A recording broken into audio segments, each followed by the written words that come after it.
we need to talk about the last 2 episodes of Sharp Objects, HBO drama starring Amy Adams, that's been running pretty much alongside the Americans. We've been getting the 2 a.m. first airing and obviously 10 o'clock in the evenings on Sky Atlantic, and all of it is still available to go on Sky Go or Now TV. We highly recommend it. We obviously have the incident that took place at the event that the mother holds, where Amma... Calhoun Day. Thank you, Calhoun Day, which Amma runs off from, and they get, and on the back of that, she gets sick. Now, there is some suspicion, which the detective has got, that Amma and what was Amy Adams' character called? Sorry, Camille Preaker. Camille. Her sister died under some suspicious circumstances. 2 weeks ago, he said he was going to make notes on shows. Well, yeah, but no, I'm there. I've only just walked in the door. And you should have your notes in your notebook. Well, I should have my notes. I know. I had to rush this weekend. Camille is basically now a little bit suspicious about her mother and Amma.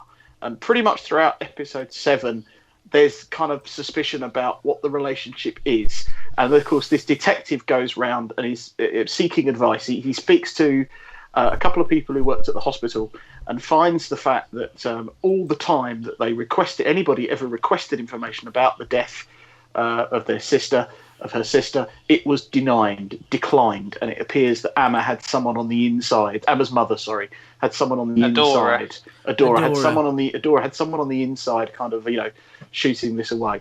The eye of suspicion on the show falls to her as being what's called Munchausen's by proxy. This is not a new thing in TV drama. I have a feeling like we've had it before. The bridge. Yes, the bridge. Yeah, the bridge. And even before that, maybe it was in films, but I have a feeling this is certainly not a new thing. I love doing this. I love it. All the films. All the films. Well, there was that. Sorry, Gary. There was that bit in episode 7 where the is it Richard, the copper, goes to the hospital, and she goes, "Do you know what Munchausen's by proxy is?" And I was expecting to turn around and go, "Yes, I've seen all 4 series of The Bridge." Yes, and I've seen all the films that it's in as well. Munchausen means to harm yourself, so Munchausen's by proxy means that somebody harms you in order to keep you ill so that you need them. That's what we do with this podcast. Well, that's right. Nobody needs it. But nobody needs it, but we just keep no you going. one listens. Right at the end of episode 7, she goes back home for dinner, and in order to expose her mother, Adora, Camille falls ill. And it's a wonderful, shocking moment where Adora's affections and interest turns from Amma. I think that's the beginning of episode 8. Yeah, but right at the end of 7 is kind of when she sort of comes up to when she goes. That's when she's on the phone to her editor, isn't it? And goes, "No, he's telling her to go back to St. Louis." And she actually says, "My mother did it," is what she said. Yeah.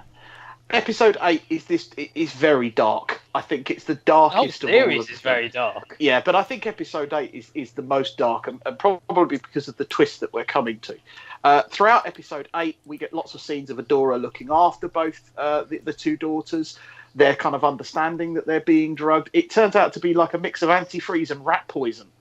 It's not just your garden variety. And the role of the dad is so... You're going to say your garden variety poison. Well, no, but I mean... I suddenly don't feel like I have a cold. This is a great cure for the common cold, just listening to rubbish. This isn't Munchausen by proxy, this is getting well by proxy. It's the Stockholm Syndrome. Getting well by podcast. Oh, definitely Stockholm Syndrome, this podcast, yeah, definitely. In the course of episode 8, more is found out. The editor comes, he has a very strange conversation with her, when she's sort of crying, and she's found out about her mum, and she's really upset, and he decides that despite his cancer, he's on his way.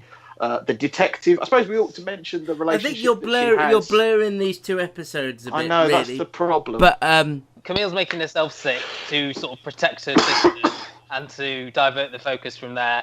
She then, while Adora is off getting something, she says to Amma, "Go and find Richard, get him," and then you see Richard turn up, but the stepfather shoos him away, says she's out, and he then goes away, but it is the editor who finally gets everyone round to the house and alerts the authorities.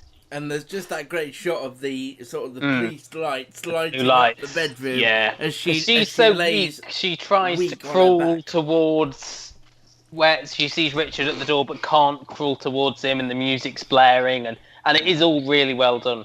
And I it could appears watch it again it now. appears that they say that Amma has built up a tolerance, don't they? When they get them both to hospital, they say that Amma, because it had been happening to her so much, and she'd possibly been mixing it with other drugs, the sort of things that she was taking. The last 20 minutes are the kind of the twist, or the last 15, 20 minutes are the kind of the twist. So the two girls go off to St. Louis. They live together. It seems like That's it's a after normal Adora life. has been charged with the murder of the two girls. They're off enjoying their life in St. Louis. Amma has made a friend of a neighbour, and this is the really worrying part. Is you get this kind of dinner scene of them having dinner, and there's this little As it would.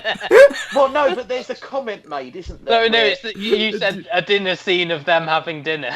Sorry, a scene of them having dinner together, and Amma makes a comment to the little girl. I don't think we ever get her name. It's probably credited, but we don't hear it. She says you're a kiss ass because she That's says it. I want to be a journalist like Oh, Camille. that's it. They're having dinner Or with a the politician. editor and his wife. That's Or a- it. mm. It sort of alerts, to the fact that there might be something wrong. Now, you're going to have to help me as to which bit is pre-post and post-post credits. Okay, I'm already lost.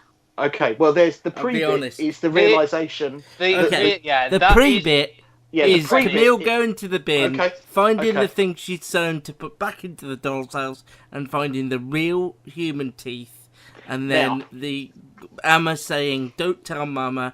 Then the credits roll, and we have this realization that although the Munchausen thing was true and she killed her daughter, blah blah blah, it was Yep. the sister Amma that had actually killed the two girls, or the three girls, over Two the girls. course of two girls.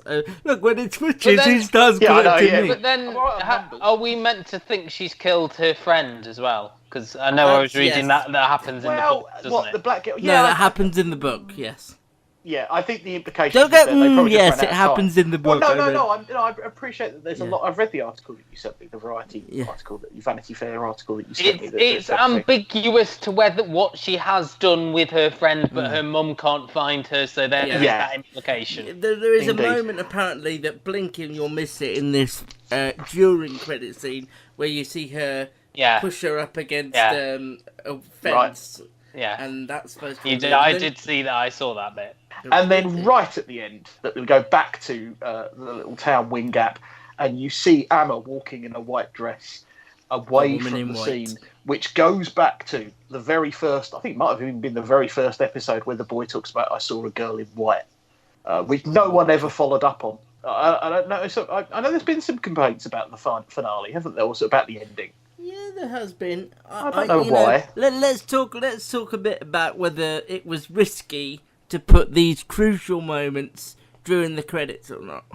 Because all the other times I have switched off after the credits, and I happened to see one of my favourite critics, Alan Sepinwall, say, "Watch the credits." Otherwise, I probably wouldn't have. But would you have known if I hadn't have told you to do it? No, Well, no, there you not go. unless I'd seen something, I suppose. There you go. See, so it's incredibly. But then, well, no. But the other thing is, do I need it? It's not essential Yeah. for me to. It's not absolutely essential. The key point is the part leading up to the end credits where she reveals the tooth. That's the click moment where you go, "Oh my goodness, she did it." The last two parts are just confirmation that she did it. I think that those scenes spelled out that she did, because we saw her do it then, didn't we? We saw Yeah. her. But I think that final scene is, she's she is the killer. But these little scenes show you, yes, she is the woman in white. Yes, she is. She is like brutal. Yeah. And in the book, she's meant to be like 13, isn't she? So that's one Yeah. thing. That... Matt, did you actually enjoy it? We've not really said whether we enjoyed it or not. Did you enjoy it, Luke? I did. Yes, Good. Thank you for asking. I thought it picked up the final episode picked the series up as a whole. I thought 6 and 7 dragged for me. I think the 6 in particular, there was it felt like it was really being padded out, the story in 6 and 7. They knew they wanted that Calhoun Day episode. They knew what they were doing Yeah. in the finale. but everything in between, they had obviously the plot points that they needed to hit, but there was a lot of stuff that they could have got rid of, and I think maybe it would have been better served as a 6 rather than an 8. But this final episode on its own was astounding, and I think it helped that it was shorter than the other episodes. It was only about 45 I almost expected it to be feature length. I really liked it. I've ordered the book. I'm going to see what the book does differently. I know that's not normally the right way around to do things. Normally, there's words rather than pictures. Yeah. Ah, right. Okay. Yeah, thanks.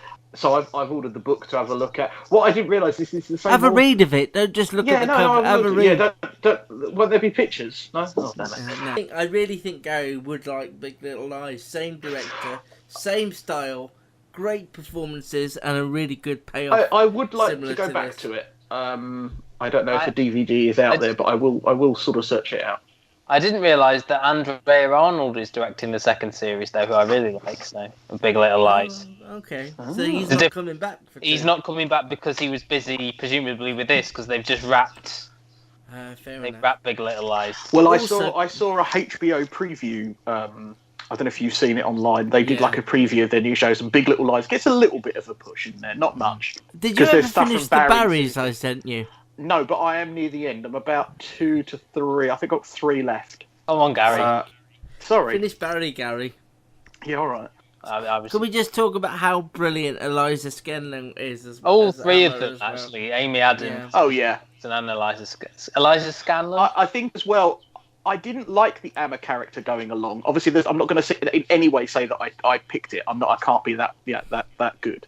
But no, you're not Psychic Sally. No, I'm not Psychic. No, she's on Big Brother. I don't think I really gave any credit to how good an actress she was, because by the end, the fact that she was so horrible and unlikable is obvious when you know the outcome. You know, there's a reason, and then it makes you very sort of like, did she then place that body in the alleyway? She must have done. That was her. I tell you what, when you read the book, you're going to get some shocks, Gary. Oh, I know. Because your memory's not great. I very much would like to watch the series again at some point. Maybe not now. Maybe after I've read the book. And after you finish Barry. After I finish... Yeah, all right. You know, Gary, going back and listening to a lot of old podcasts, you say this a lot of shows. Yeah, I know. I've got a life. You've never done it. That's not true. When I had a toe chopped off, I watched loads of stuff. Yeah, but not stuff again. I'd like to watch it again now knowing, because I think... Watch Big Little Lies first. We didn't think that there would be a resolution like this. I think the main thing Luke was getting at is it wasn't a whodunit. That wasn't the main. No. Well, I suppose there's not the wrong person was convicted. I suppose. Yeah, but it wasn't. That wasn't the thrust. It wasn't a who is the murderer type thing. That was just the sort of back of to get Camille back to Wingap. It's all on Now TV and Sky Box Sets. The book is heading to Gary's house. Well, don't intercept that. I need it. I was going to read that. You give us a book report, Gary. Yes. Of course I will, yes. Straight away. I want you to read it this weekend, ready for the next podcast. I would like it as a book on tape. In fact, I've got 11 hours on a plane next month. Let's just do that. I'll just read you the book bit by bit and send it to you like in chapters, yeah? Yeah, I've got 11 hours to kill. I'll do character voices and everything. Please, that's all I need in life.